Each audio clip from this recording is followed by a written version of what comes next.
to be honest, the work that we do is measuring the pressures on food, on water, land, electricity, demographics in different developing countries.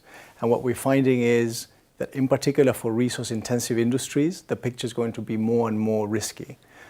These pressures are growing in complexity and ambiguity.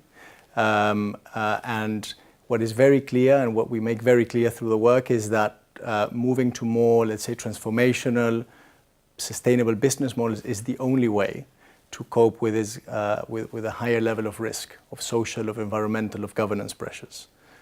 So in a nutshell, yes, sustainable business is the only way. Now really the question is, can we adapt fast enough?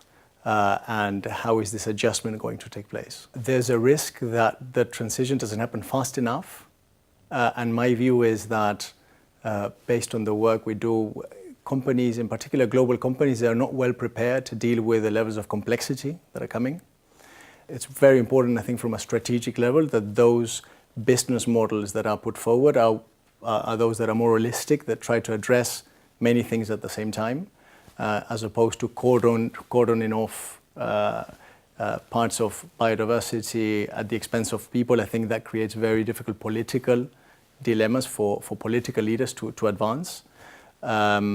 So you know, in a way, the risk is that we don't manage to find the simplicity of what needs to be done, and we get lost in this complexity. So that's really central to the work that we do, which has to do with the question of how do we simplify a world that is increasingly complicated. The biggest dilemma for whether we can embrace change fast enough has to do with whether companies in their established forecast and targets are able to allow for, let's say, the retrofitting of the businesses. And we see it across all the commodities. My sense is that companies will need to think very creatively about how do they allow for the transition, let's say, of production systems regarding their own profitability and business models, and say it is very important for companies to be profitable in the medium term and take a medium to longer term view of where the company is going to be when sort of many of these risks kick in,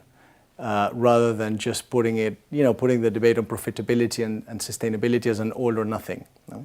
I think there is no after sustainability, to be honest. What is critical is that this global transformation will require production models to become more sustainable, more inclusive, with no environmental impact, and in fact, in many cases, regenerating life, regenerating biodiversity, and regenerating communities. What we call that, it really doesn't matter at the end of the day. What is important is that this is the future that we need to go towards. And it's not going to be an easy transition. In my view, it is about this mutual dependence, a growing interdependence of countries, north and south. They're really together because they depend on resources. And these resources are being produced in many cases unsustainably. And that is not new. But what is new is that the pressure in many of these regions is just becoming totally unattainable and creating political risks, creating a much more difficult operating environment for business and for international relations.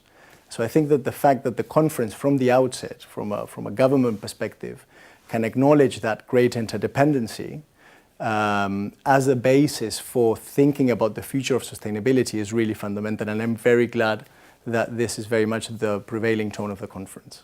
I think what is remarkable about this process that is being started, this first Bonn conference on global transformation, is that it really has, let's say, the courage to pick up what do we mean by transformation, what are the critical building blocks of international relations, of business, of supply chains, and of the multilateral challenge that we face in particular in this 2015 year, but beyond, and then make that the topic that tries to influence the global agenda. So I really think that the Bonn conference has the potential to become, over the years, as a really great reference point for where we need to go in terms of sustainability at the international level.